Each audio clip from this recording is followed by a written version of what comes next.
Hello students. Hello sir. So welcome to the lecture.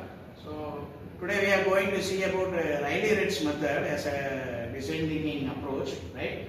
So first of all, I would like to know from your end about the application of the Rayleigh Ritz method. So the Rayleigh Ritz method is one of the method that is used in the finite element analysis. So this is otherwise called as variational approach. And if you see in Rayleigh Ritz method, there are many calculations and formulas, but in FEM we must know where the Rayleigh Ritz method is used, right? So I would like to hear from you that in which area we will calculate about the beams or loading or calculations. Can you tell about that with the current applications?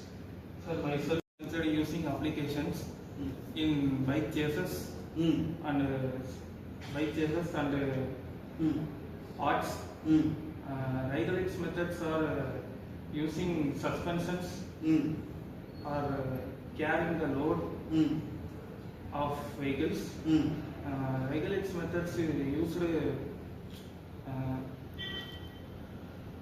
Yes. So as Gopal said, if you see in Rayleigh Ritz method, right, he is trying to convey that about the conditions on loading. Am I right? Says chassis, right? If you see automobile chassis, it is a backbone, right? So chassis is the backbone of the automobile, which carries all the parts, right? He told about bike, right? Even bike chassis, right? So the components such as engine, tank, right? The seats, right? Next, what else? Gearbox, suspension, right? Everything is loaded over the chassis of the bike, right? Similarly, if you see aircraft, right? Aircraft. If you see the aircraft, it also has a chassis, right? It is like a fish, like, right? Right? It has fins, right? The fin is used to fly, right? So at the time of flight, it may be subjected to many conditions, loading conditions, right? So this Rayleigh Ritz methods is one of the concept, right? As Gopal said, it is used to calculate about the loading conditions. Yes, sir. It's used to Rayleigh Ritz method is flight wings is the take off flight and maneuvering. Yes, Turning and used to chasers and suspension system are used to. Yes. Yes, as he told, this Rayleigh Ritz method can be also used to control the flight dynamics, because this finite element is a very important feature in aircrafts. In 1950s, if you see the historical background, this finite element in 1950s, actually, Boeing is the company which used this finite element method in order to analyze the aircraft dynamics. So once the design is validated through finite element, then they will go for the production.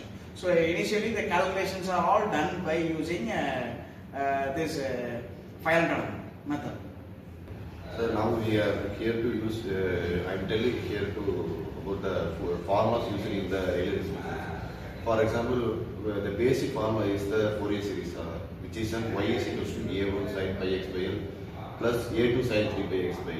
And the potential formula of AC is pi is equals to u minus h, where pi is the potential energy and u is the strain energy and h is the work done by the action force, which is used in the mainly used in the suspension system, where the suspension contains some major components like dampers, springs, and the hydraulic units. Where in this suspension system there will be more load acting on it, so that we need to know what type of damping we have to use. For example, hard damping, which is used in the mining industries and mining equipments, so that the suspension won't break when we operate with the heavy excavators and the heavy debris movement. But while in the higher end cars like Rolls-Royce, Bugatti, and then other things, we have to do that in the soft damping, so that only people cannot feel any hard feelings or any hardness while we hit the roads or any sudden breaks. as we discussed before, in the Rayleigh Ritz method, we are using potential energy equation and Fourier's trigonometric equation. As Ashwin said, as it is a base formula. So, in depth, when we solve the equations, applying the formulas of U and H, we have to simplify those equations and we get the deflection and bending moment of the particular beam or any component we have discussed prior. So this is the steps of an Rayleigh Ritz method problem or variation method problem. So once we have to define the Fourier series trigonometric equation, which may be trigonometric equation or polynomial equation or other kind of equations that we use in the mathematical system. And then we have to define the potential energy equations and we have to substitute the differentiation of the equation in the U minus H formulas, and we have to simplify those, and we have to apply partial differentiation, find the unknowns, then we have to find the deflection, and we are finding the bending moment with the EI into the differentiation of the equation. With the formula we can get the bending moment of the particular object or an beam. So this is how the Rayleigh Ritz method actually works. Such as commercial softwares, it replaces the manual analysis. Such these are ANSYS, Abacus, Simon Scale, and Approximate. As we discussed, we are using, as he said, that we are using some commercial softwares like ANSYS, SimScale, and Simulink, MATLAB Simulink, and Abacus, Console. These are the commercial softwares which is replaced the manual analysis. And through this thorough process, we came to an end that how the Rayleigh Ritz method effectively applied in a particular objects or teams in the real life examples. This is how we close.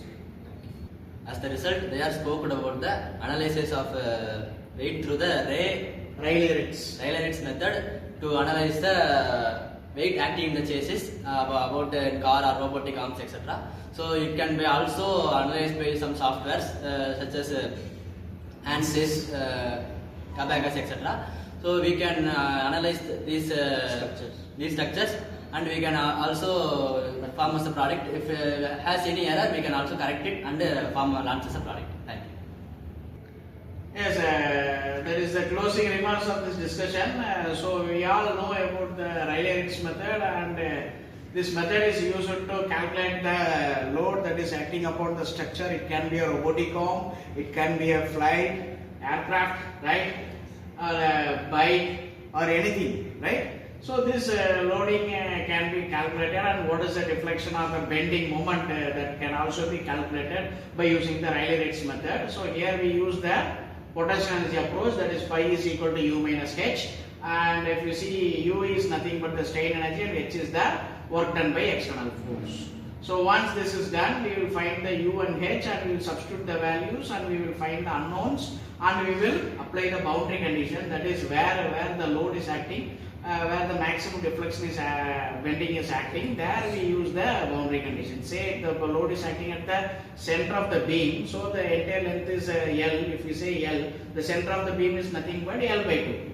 This is the boundary condition. So this boundary I will apply it to the formulas and I will find the maximum bending and the deflection. So this is what the Rayleigh Ritz method, right? So this Rayleigh Ritz method is nowadays they are all replaced with the commercial FEM softwares, right? As you all discussed during the discussion, right? There are different softwares such as ANSYS, Console, right? MATLAB Simulink, right? Abacus, right? There are many softwares that are available, and they can also be customized according to the industry requirement, right? So this is how nowadays the FEM, because in the design stage you have to validate the design, then only you can go for production. If you just design and if you go for production, if there is any product failure, then the company has the responsibility for all the failures, right? So this FEM plays a major role in that. This Rayleigh Ritz method is one of the concepts, right? And I hope this lecture gave you some insight through the design thinking session. You all now have a very good idea about the Rayleigh Ritz method and its applications and the commercial FEM softwares.